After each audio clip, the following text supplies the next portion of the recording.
trust your eyeshadow? What can you trust? So the first color I'm gonna use is this lightest color. I'm just gonna brush this all over my lid. What I like about it is that it's a 16-hour eyeshadow so that it won't fade away. I have one more step, and that is using the Revlon ColorStay Cream eyeshadow in Praline 730 to add a little bit of shimmer to make the eyes really pop. So a quick little tip that I have is to take your handy dandy brush and just create a little effect right here in the corner of your eye, and it really makes such a big difference. It really makes your eyes pop. And I'm gonna create a winged liner for you guys, and we are using the Revlon ColorStay Exactify liquid liner in the color Intense Black. And what I love about this is not only that it is also a 24-hour wear, but it also has this wheel applicator, which gives you a really precise and controlled line.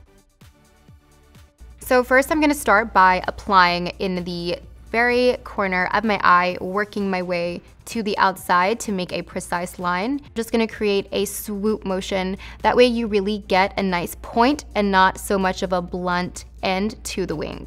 I am using the Revlon Volumizing Mascara in the shade Blackest Black. And as you can see, the volume in the mascara really opens up the eye. Today I'm going to be using the Revlon All Over Shadow Brush. I'm going to go into the deepest color here and apply it just on the outer V of each eye to create an intense smoky look. Another tip I've learned is to move in super small circles so you get the product evenly through the crease. So you want to put the product on the outer corner of the eye and then blend inwards.